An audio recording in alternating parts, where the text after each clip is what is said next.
नमस्कार, स्वागत है आप सभी का। दूरदर्शन समाचार आप देख रहे हैं और देश दुनिया की ताजा तरीन खबरों को लेकर हाजिर हूं मैं कृतिका। बुलेटिन की शुरुआत करेंगे और सबसे पहले रुख करेंगे सुर्ख की सुर्खियों का।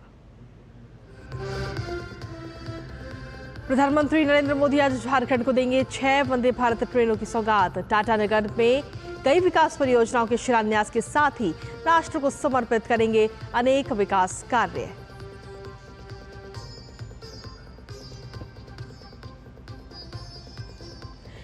पीएम मोदी जमशेदपुर से प्रधानमंत्री आवास योजना के अंतर्गत 2 करोड़ नए घरों के आवंटन का करेंगे शुभारंभ। 20,000 लाभार्थियों को स्वीकृति पत्रों का भी करेंगे वितरण।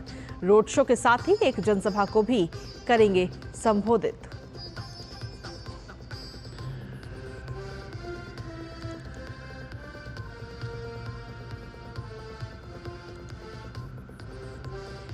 मौसम की खबरों में पश्चिम बंगाल के गांगेय क्षेत्र, ओडिशा और झारखंड में तेज बारिश और बाढ़ के खतरे की संभावना। मछुआरों को समुद्र में ना जाने की सलाह। अगले 2 दिनों तक छत्तीसगढ़, बिहार और पूर्वी मध्य प्रदेश में भी मूसलाधार बारिश का अनुमान।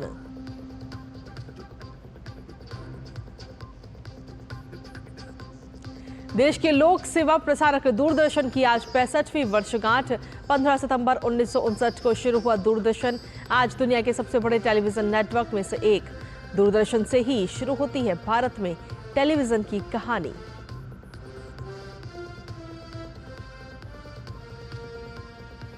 रूस और यूक्रेन के बीच 206 युद्धबंदियों का आदान प्रदान। 103 रूसी सैनिकों को रिहा करने के साथ ही 103 यूक्रेनी युद्धबंदियों को भी किया गया स्थानांतरित।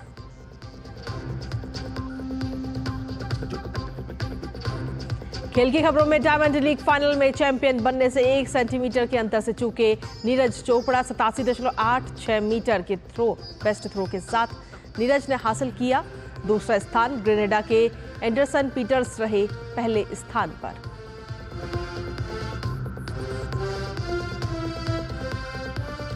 और 45वें चेस ओलंपियाड में भारत की जीत का सिलसिला जारी। चौथे दौर में सर्बिया को हराकर पुरुष टीम शीर्ष पर बरकरार, तो वहीं महिला टीम ने फ्रांस को हराने में पाई सफलता।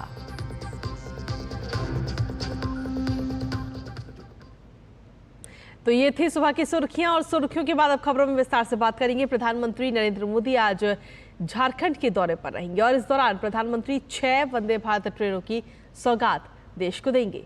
इसके साथ ही प्रधानमंत्री भारतीय रेल से जुड़ी कई अन्य परियोजनाओं का भी आज लोकार्पण और शिलान्यास करेंगे। प्रधानमंत्री आज टाटानगर में एक रोड शो और जनसभा को भी संबोधित करेंगे। आइए आपको दिखाते हैं डीडी न्यूज के संवाददाता अभिषेक सिंह की ये खास रिपोर्ट।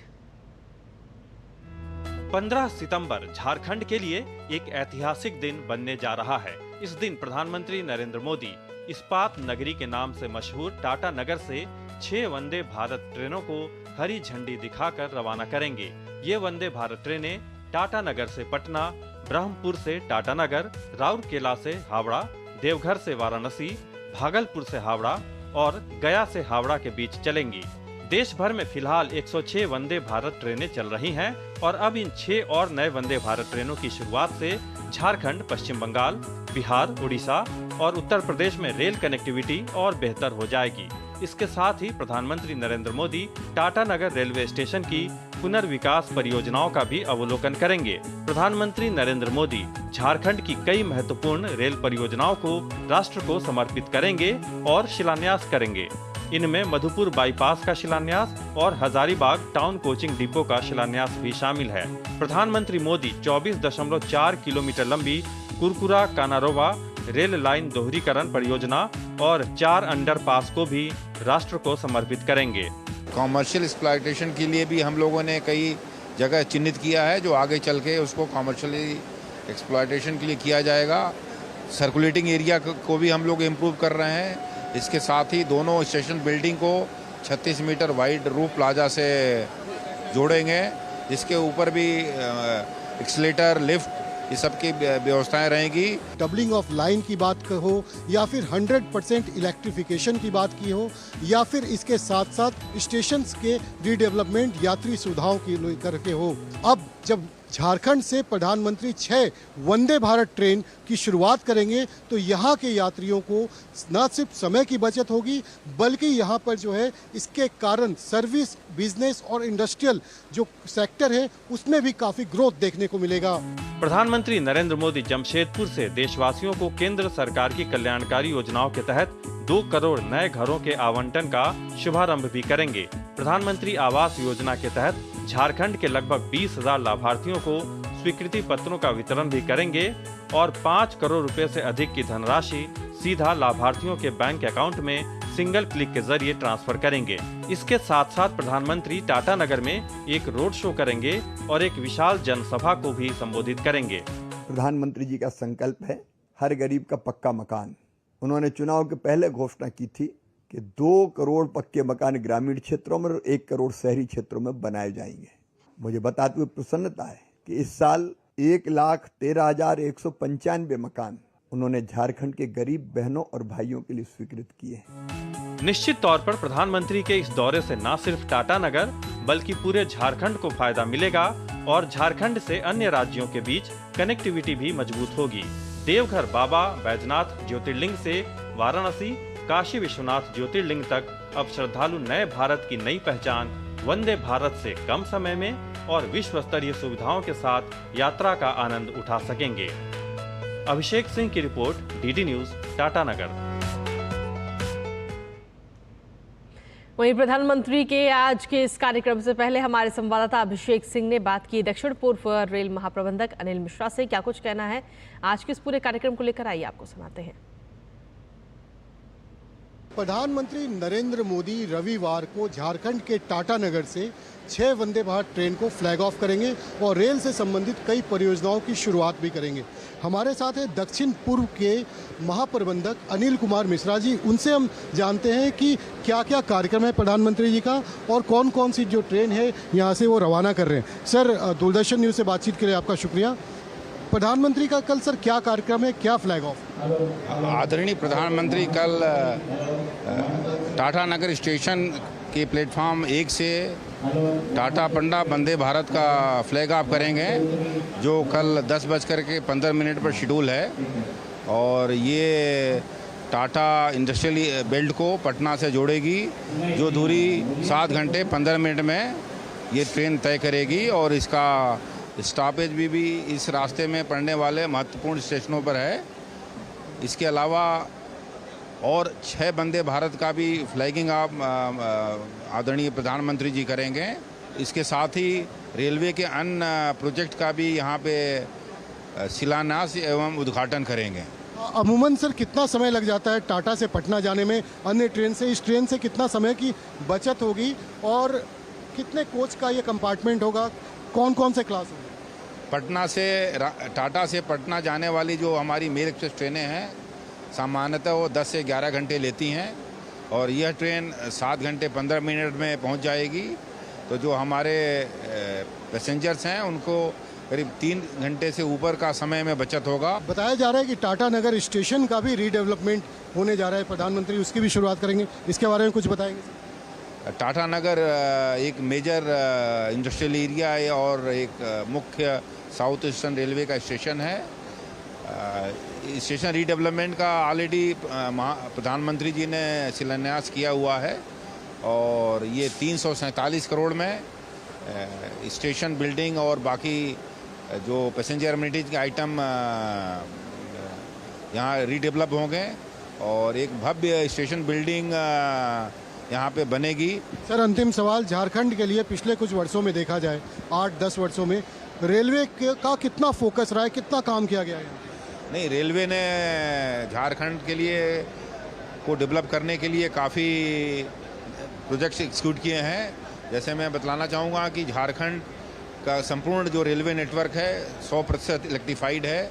उसके साथ ही यहाँ के करीब साउथ ईस्टर्न रेलवे के 27 स्टेशनों झारखंड में जो पड़ते हैं उसको हम लोग अमृत स्टेशन के तहत रीडेवलप कर रहे हैं। धन्यवाद सर, दूरदर्शन न्यूज़ से बातचीत करने के लिए। कैमरामैन संदीप मूर्ति के साथ अभिषेक सिंह, डीडी न्यूज़, टाटा नगर। और इसी बीच चलिए सीधा रुक करते हैं इस वक्त की अगली खबर का, जहां अब खबर कोलकाता के आरजीकर मेडिकल कॉलेज से है, जहां आरजीकर मेडिकल कॉलेज के पूर्व प्रिंसिपल संदीप घोष और ताला पुलिस स्टेशन के प्रभारी अभिजीत मंडल को बीते कल सीबीआई ने गिरफ्तार कर लिया है। इससे पहले संदीप घोष को वित्तीय अनियमितताओं के मामले में सीबीआई ने गिरफ्तार किया था। इस बीच ताला पुलिस स्टेशन के प्रभारी अभिजीत मंडल को मेडिकल जांच के लिए भी ले जाया गया।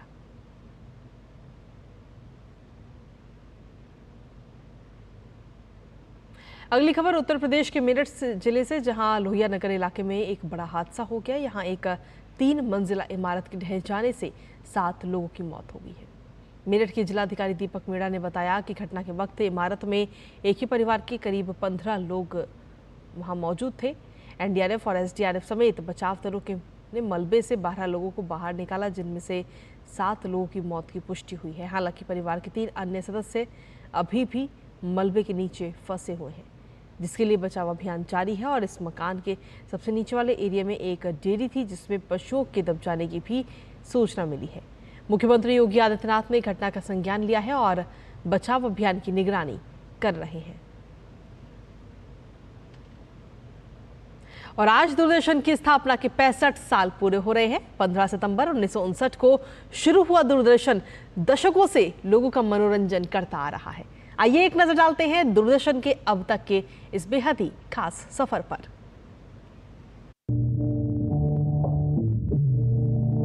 दूरदर्शन का ये लोगो, सत्यम शिवम सुंदरम का मूल मंत्र और ये सिग्नेचर ट्यून आज भी करोड़ों दिलों में जिंदा है।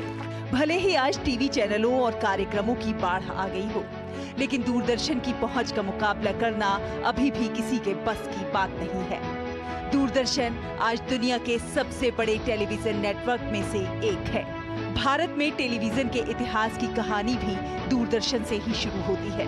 15 सितंबर 2024 को दूरदर्शन की स्थापना के 65 वर्ष पूरे हो गए हैं। दरअसल इसी दिन 1959 को प्रायोगिक तौर पर दूरदर्शन की शुरुआत की गई थी। 1965 में ये एक सेवा बन गया, जब दूरदर्शन ने देश की राजधानी नई दिल्ली और उसके आसपास के घरों के टेलीविजन सेट तक पहुंचने के लिए सिग्नल प्रसारित करना शुरू किया। 1972 तक दूरदर्शन की सेवाएं मुंबई और अमृतसर तक और फिर 1975 तक 7 अन्य शहरों में बढ़ा दी गई। 1 अप्रैल 1976 को ये सूचना और प्रसारण मंत्रालय में एक अलग विभाग बन गया। 1982 में दूरदर्शन के राष्ट्रव्यापी प्रसारण की शुरुआत हुई और एशियन गेम्स की पूर्व संध्या पर दूरदर्शन श्वेत श्याम से रंगीन हो गया। देश की कई पीढ़ियां दूरदर्शन देखकर बड़ी हुई हैं। जहां तक समाचारों की विश्वसनीयता और लोक प्रसारक की भूमिका और मनोरंजन के माध्यम की बात है, तो दूरदर्शन का कोई मुकाबला नहीं है। रामायण, महाभारत, चित्रहार, रंगोली, हम लोग, बुनियाद, कृषि दर्शन, चंद्रकांता और उड़ान जैसे पुराने दौर के कार्यक्रमों से लेकर आज के समय में राष्ट्रीय और अंतर्राष्ट्रीय घटनाओं की हाईटेक कवरेज की बात हो, दूरदर्शन सभी आयु वर्ग के लोगों का पसंदीदा प्रसारण माध्यम बना हुआ है। मुझे बड़ी खुशी है, दूरदर्शन 65 साल की सफल यात्रा पूर्ण कर रहा है और 65 साल में दूरदर्शन अब अपनी जवानी पर है। और दूरदर्शन हम बचपन से हमें याद है, जब हम लोग टीवी देखना शुरू किए थे, तब से दूरदर्शन ही सबके मस्तिष्क पे है।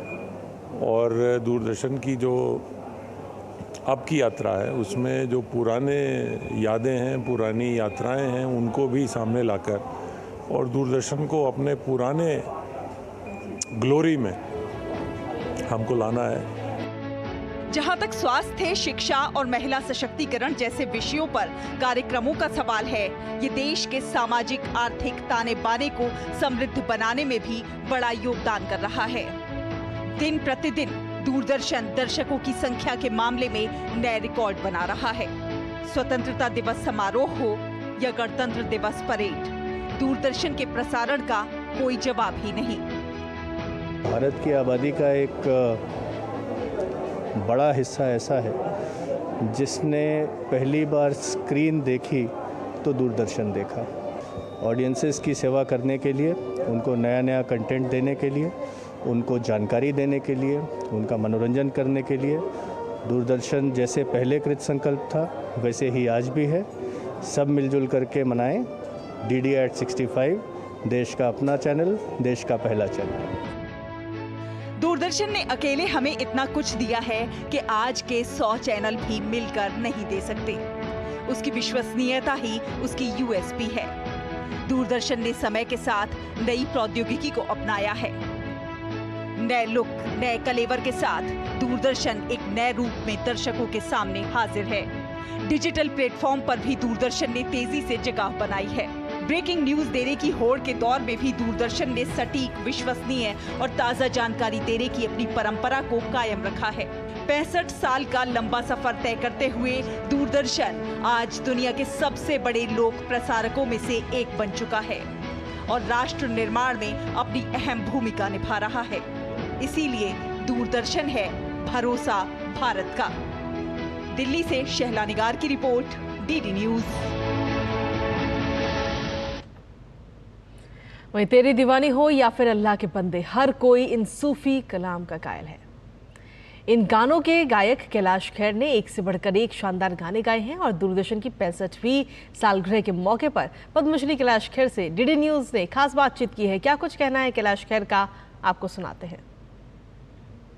हमारे साथ एक ऐसी शख्सियत हैं जिनके बारे में जितनी बात की जाए, जितनी तारीफ की जाए वो कम है। उनके परफॉर्मेंस के बारे में जितनी बात की जाए वो भी कम है। जी हाँ, आप शायद सही समझ रहे होंगे, हम बात कर रहे हैं पद्मश्री कैलाश खेर जी की, जो खुद हमारे साथ मौजूद है। बहुत बहुत स्वागत है कैलाश खेर जी आपका DD न्यूज़ में। धन्यवाद आपको बारंबार। अब जब दूरदर्शन 65 साल का होने जा रहा है, एक लंबी जर्नी और एक शानदार जर्नी रही है और इसमें आपका भी एक तरह से बहुत जुड़ाव रहा है। समय समय पर आपके यहाँ इंटरव्यूज़ रहे हैं, आपके परफॉर्मेंसेस रहे हैं। कैसे देखते हैं आप इस जर्नी को? जी, दूरदर्शन मैं ऐसे देखता हूँ जैसे परिवार के बड़े, परिवार के ही सदस्य जब उनका सेलिब्रेशन हो तो हमारे जीवन की ग्रोथ, वैसे भी भारत जो है वो भावनाओं का नाम है और इमोशंस का नाम है और ऐसे में दूरदर्शन भावनाओं से जुड़ा हुआ एक चैनल है। भारत का अपना चैनल है, भारत का पहला चैनल है और 65 इयर्स पलक झपकते ही लग रहा है, अरे इसका मतलब आज़ादी तो 75 वर्ष हो गए और हमारा दूरदर्शन अब 65 का हो रहा। वाओ, कब से है हमारा दूरदर्शन, यानी हमारा साथ कब से है परमात्मा की दया से। तो अपने आप में ये बहुत ही बड़ा रीज़न है सेलिब्रेशन का और इस उत्सव को पूरे भारत से मैं निवेदन करता हूँ कि है मेरे भारत, आपके घर घर में न केवल मनोरंजन बल्कि जानकारियाँ, बल्कि इन्फॉर्मेशंस और बहुत सारी ऐसी बातें जो आपकी भावनाओं से जुड़ी होती हैं वो दूरदर्शन पे आप देखते आए हैं। सर, दूरदर्शन जिस तरह के कार्यक्रम लेके आता है, जाहिर है वो उसका जनता का से एक ख़ास कंसर्न होता है और आपके भी जो सॉन्ग्स होते हैं वो रिलेट करते हैं सामाजिक मुद्दों से, सामाजिक जुड़ाव से। किस तरह से आप देखते हैं दूरदर्शन के इन कार्यक्रमों को और अभी आने वाला आपका और कौन सा गाना, गीत जल्दी ही लोगों को मिलेगा? देखिए, मनोरंजन के लिए हम गाते नहीं सिर्फ, और मनोरंजन के लिए, गाने के लिए हमको शायद भगवान ने भेजा भी नहीं। तो बहुत बड़ा एक जिम्मा, बहुत बड़ा एक लक्ष्य हमको लेकर उतारा धरती पर कि ये लीजिए, तुझ में यदि मैं ताप भर रहा हूँ तो तू सूरज बन और विटामिन डी बांट। हमारे गाने जिस प्रकार के होते हैं कैलाशा के, दूरदर्शन उसका एक प्रतिरूप लगता है हमको। जैसे मन की अगर बात कहीं सुननी हो, मन की अगर कुछ बात समझनी हो, तो बस आप थोड़ा सा दूरदर्शन के साथ इमोशनली जुड़ के रहिए। कोई ना कोई शो आपके मतलब का ज़रूर दूरदर्शन पे होता है। बहुत बहुत धन्यवाद इतनी ख़ास और अच्छी बातचीत करने के लिए। तो बिल्कुल एक लंबा सफ़र दूरदर्शन ने पूरा किया है, 65 सालों का ये सफ़र, लेकिन ये सफ़र आपके प्यार और आपके भरोसे के बिना अधूरा है। और इसी बीच बुलेटिन में रुकेंगे एक छोटे से ब्रेक के लिए, जल्द हाजिर होते हैं। तड़के वाली, भोली भाली, मेहनत वाली, असली तड़के वाली, ये तो बड़ी समझदार, बड़ी होशियार, MDH के सही टेस्ट का असली taste, MDH ginger garlic paste. सुरक्षा की गारंटी हर चीज में जरूरी है, चाहे वो मुश्किल स्टंट हो या अच्छी फसल। इसलिए ले आइए IIL की ट्रैक्टर ब्रांड का शिनबा, जो देता है सुंडी और ट्रिप से सुरक्षा की गारंटी। बात जब पीढ़ियों के लिए बनने वाले घर की हो तो जिम्मेदारी बड़ी हो जाती है। गैलेंट समझता है ये जिम्मेदारी। अब डबल M रिब्स के साथ गैलेंट एडवांस TMT रीबार, निर्माण का रियल हीरो। हाथ धो कर आते हैं। साबुन की जगह हैंड वॉश। मोहन का प्रमोशन हो गया क्या? सैवलॉन हैंड वॉश तो हमारा रोज का है। सिर्फ 10 रुपए में 200 ml हैंड वॉश बनाओ। Savlon powder to gel hand wash, germ से बचाए, शान बढ़ाए। दादी के हाथों का जादू और खुशबू से महकता घर। MDH गरम मसाला, असली मसालों से भरा हूँ मैं, क्योंकि हर रिश्ता है स्वाद से जुड़ा। और ब्रेक के बाद एक बार फिर से स्वागत है आप सभी का। खबरों में आगे बढ़ेंगे। चौथे अखिल भारतीय राजभाषा सम्मेलन का आज दूसरा और आखिरी दिन है। नई दिल्ली स्थित भारत मंडपम में चल रहे इस सम्मेलन में कई जानी मानी हस्तियां भाषा से जुड़े विभिन्न पहलुओं पर चर्चा कर रही हैं। गृह राज्य मंत्री नित्यानंद राय, विधि और न्याय मंत्री अर्जुन राम मेघवाल, महासॉलिसिटर तुषार मेहता, जाने माने फिल्म अभिनेता अनुपम खेर और निर्माता निर्देशक चंद्र प्रकाश द्विवेदी विभिन्न सत्रों की चर्चाओं में शामिल होंगे। इस सम्मेलन के उद्घाटन पर गृह मंत्री अमित शाह ने संबोधित करते हुए कहा, अमित शाह ने हिंदी को राजभाषा बनाने के साथ विश्व भाषा बनाने पर जोर दिया था।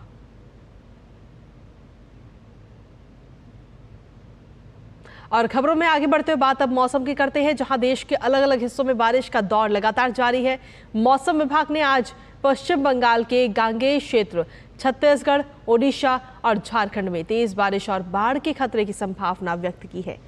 इसके साथ ही अगले 2 दिन तक बिहार और पूर्वी मध्य प्रदेश में भी मूसलाधार बारिश होने की संभावना है। वहीं उत्तराखंड में हो रही भारी बारिश के कारण आम जनजीवन अस्त व्यस्त हो गया है। पहाड़ों पर हो रही बारिश के कारण मैदानी इलाकों में नदियों का जलस्तर बढ़ने लगा है। वहीं मौसम विभाग ने अगले 48 घंटों के दौरान अरुणाचल प्रदेश, सिक्किम, उत्तर प्रदेश, नागालैंड, मणिपुर, मिजोरम, त्रिपुरा, असम और मेघालय में तेज बारिश का अलर्ट जारी किया है। मछुआरों की सुरक्षा को देखते हुए सोमवार की सुबह तक उन्हें उत्तरी बंगाल की खाड़ी, पश्चिम बंगाल और ओडिशा के तटों पर ना जाने की भी सलाह दी गई। साथ ही आपको बता दें कि पश्चिम बंगाल के नॉर्थ 24 परगना में आज सुबह से ही तेज बारिश भी हो रही है। और अब बात करेंगे आज के पर्व की। ओणम फसल के मौसम और राजा महाबली की वापसी का ये प्रतीक है। ओणम के त्योहार को लेकर केरल समेत पूरे देश में उत्साह का माहौल है। तो वहीं सांस्कृतिक परंपराओं और पारिवारिक समारोहों और उत्सवी आनंद से भरे इस त्योहार पर आपको दिखाते हैं हमारी ये खास रिपोर्ट। ओणम हिंदुओं के सबसे महत्वपूर्ण त्योहारों में से एक है और मुख्य रूप से दक्षिण भारतीय लोग बड़े उत्साह और जोश के साथ इसे मनाते हैं। घरों को विशेष रूप से सजाया जाता है, तरह तरह के स्वादिष्ट पकवान और व्यंजन बनाए जाते हैं। नृत्य और नाव दौड़ जैसे सांस्कृतिक कार्यक्रम और दान पुण्य के कार्य को पारंपरिक रूप से संपन्न किया जाता है। यह त्योहार राजा बलि की केरल की वार्षिक यात्रा का प्रतीक है। मलयालम भाषा में इसे थिरुवोणम कहते हैं और हिंदी कैलेंडर के अनुसार ये भाद्रपद या आश्विन माह में मनाया जाता है। ओणम राजा बलि की किंवदंती से जुड़ा हुआ है। सतयुग में राजा बलि का राज था, जो विष्णु भक्त भगवान प्रहलाद के पौत्र थे। राजा बलि ने अपने पराक्रम और बल से स्वर्ग पर अधिकार कर लिया था, जिसके कारण देवता डर गए। तब राजा बलि से रक्षा के लिए सभी देवता भगवान विष्णु की शरण में गए। भगवान विष्णु ने सभी देवी देवताओं की रक्षा का वचन देते हुए कहा कि मैं देव माता अदिति के यहाँ वामन देव के रूप में जन्म लूंगा। किंवदंती के अनुसार राजा बलि नर्मदा नदी के किनारे यज्ञ कर रहे थे। तब भगवान विष्णु वामन रूप में यज्ञ स्थल पर पहुँचे। वामन देव को ब्राह्मण के रूप में देखकर राजा बलि ने उनका आदर सत्कार और स्वागत किया और दान में कुछ मांगने को कहा। तब वामन देव ने राजा बलि से 3 पग भूमि देने का आग्रह किया। राजा बलि ने सोचा कि बालक ब्राह्मण के 3 पग होते ही कितने हैं। राजा बलि ने वामन देव को 3 पग भूमि देने का वचन दे दिया। तब वामन देव ने अपने पहले पग से पृथ्वी और दूसरे पग से आकाश को नाप लिया। अब 1 पग नापने के लिए बच गया। तब राजा बलि ने कहा कि वामन देव, आप तीसरा पग मेरे सिर पर रख सकते हैं। जब भगवान विष्णु, जो कि वामन अवतार में, उन्होंने वैसा ही तीसरा पग बलि के सिर पर रखा, तो वह पाताल चला गया। राजा बलि की दान वीरता को देखकर भगवान विष्णु अत्यंत प्रसन्न हुए और उन्हें पाताल का स्वामी बनाते हुए वचन दिया कि 4 माह के लिए वो स्वयं पाताल लोक में निवास करेंगे। ओणम न केवल फसल कटाई का त्योहार है, बल्कि एकता, समानता और उदारता के मूल्यों को प्रतिबिंबित करने का भी समय है।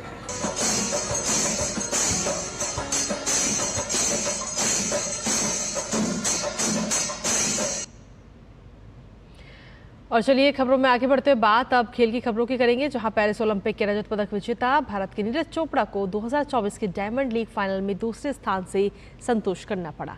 ब्रसेल्स में हुए डायमंड लीग फाइनल में नीरज ने अपने तीसरे प्रयास में 87.86 मीटर का बेस्ट थ्रो फेंका। हालांकि वो चैंपियन बनने से मात्र 1 सेंटीमीटर के अंतर से चूक गए। ग्रेनेडा के एंडरसन पीटर्स पहले स्थान पर रहे। आपको बता दें कि पिछले साल 2023 के डायमंड लीग फाइनल में भी नीरज दूसरे स्थान पर रहे थे।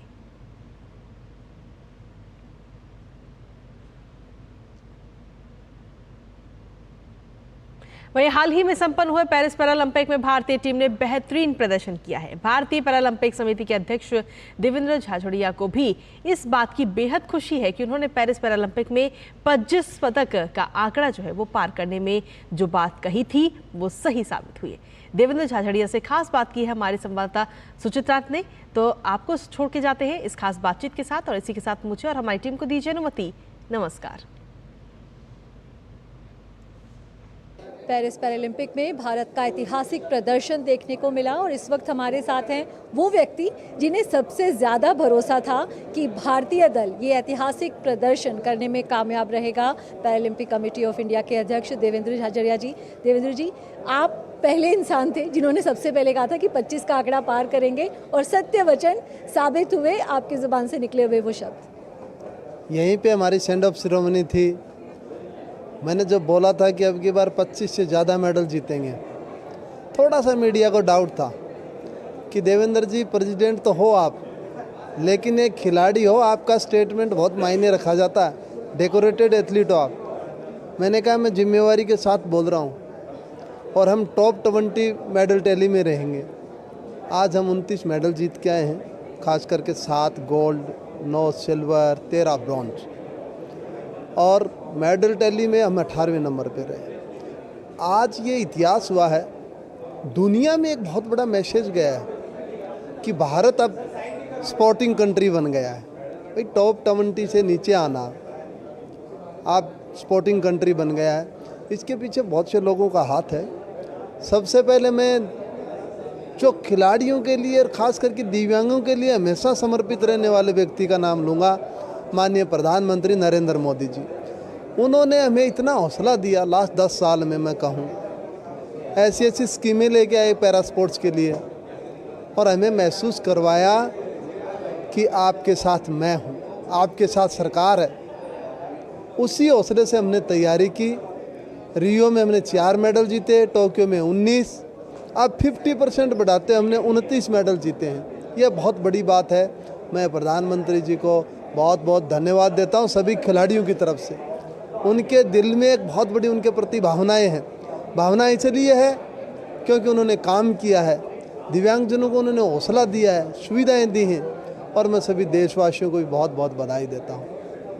पेरिस पैरालंपिक कई मायनों में ऐतिहासिक रहे। एथलेटिक्स में जिस तरह से हमारे मेडल्स आए हैं, कुछ ऐसे इवेंट थे जहां पर 2-2 भारतीय एक साथ पोडियम पर नजर आए, तो किस तरह से आप देखते हैं ये जो ऐतिहासिक पल रहे पेरिस पैरालंपिक में?